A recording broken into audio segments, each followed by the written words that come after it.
Дольф Лундгрен – известный шведский актер и спортсмен, а также мастер боевых искусств и режиссер. Прославился благодаря роли в «Рокки IV», где он предстал в образе русского боксера Ивана Драго. Далее в его кинокарьере были взлеты и падения, которые только закалили характер исполнителя. Дольф Лундгрен родился 3 ноября 1957 года в пригороде Стокгольма в обычной семье среднего класса. В детстве он был хилым, болезненным, подверженным аллергиям ребенком. Не добавляли уверенности в себе и бесконечные издевательства, а также насмешки и избиения отца. Чтобы доказать себе, что он способен стать сильным, мальчик стал увлекаться восточными единоборствами. Изначально выбор подростка пал на классическое дзюдо, но затем Лундгрен переключился на карате. Он занимался двумя стилями – это гадзюрю и киокушинкай. Преуспел юный боец во втором стиле единоборств. В 1977 году 20-летний спортсмен выигрывает чемпионат Швеции, а затем 2 года подряд он подтверждает титул. От других видов единоборств киокушинкай-карате отличает особая зрелищность. Трюки, выполняемые мастерами, поражают своей нереальностью и заставляют задуматься о том, насколько безграничными являются возможности человека. Для многих людей, посвятивших себя этому виду боевых искусств, наиболее важным аспектом занятий является именно самосовершенствование, преодоление себя и максимальное использование своего потенциала. В переводе с японского название этого вида боевых искусств означает «путь к нескончаемой истине», что подтверждает важность духовного аспекта для бойцов, практикующих эту технику. В киокушинкай-карате очень важное место отводится дисциплине, которая поможет ученику не только в спортивном зале, но и за его пределами. Карате дает отличную технику ударов ногами. Причем такую, что каратисты успешно выступают в любых ударных видах спорта и зачастую превосходят своих соперников, которые имеют базу кикбоксинга, тайского бокса и тхэквондо.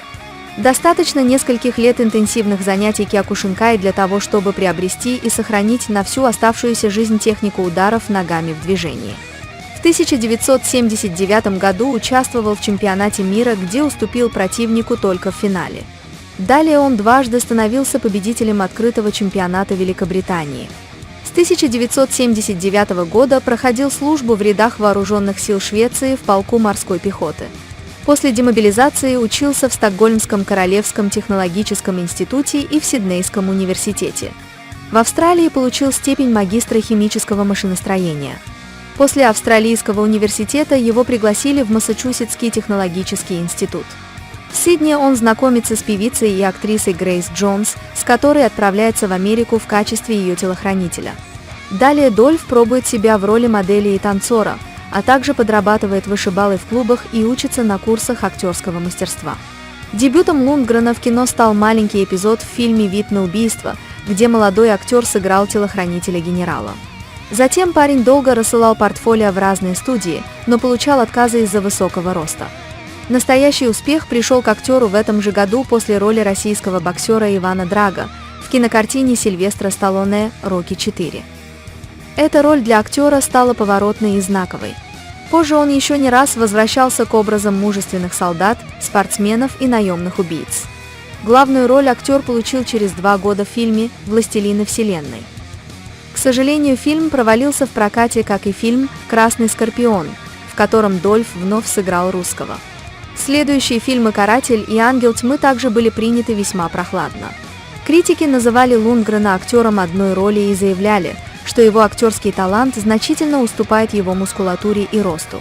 Не обращая внимания на нелестные отзывы, Лундгрен продолжает свою актерскую карьеру.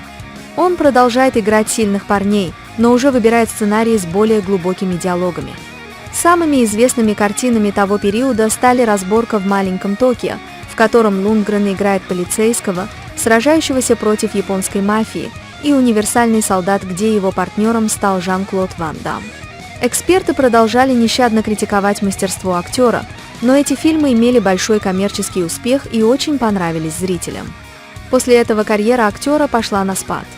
В 2005 году он дебютировал как режиссер, сняв боевик «Механик», в котором исполнил главную роль. Далее Лундгрен вернул популярность благодаря 3-й части «Универсального солдата», где сыграл роль постаревшего Эндрю Скотта. В том же году актер участвует в съемках «Неудержимых». Главной премьерой для Лундгрена стало его появление в спортивной драме «Крид 2». На данный момент актер продолжает сниматься в фильмах и держит себя в отличной физической форме. В свободное время он занимается карате и ходит в спортзал и хорошо выглядит для своего возраста.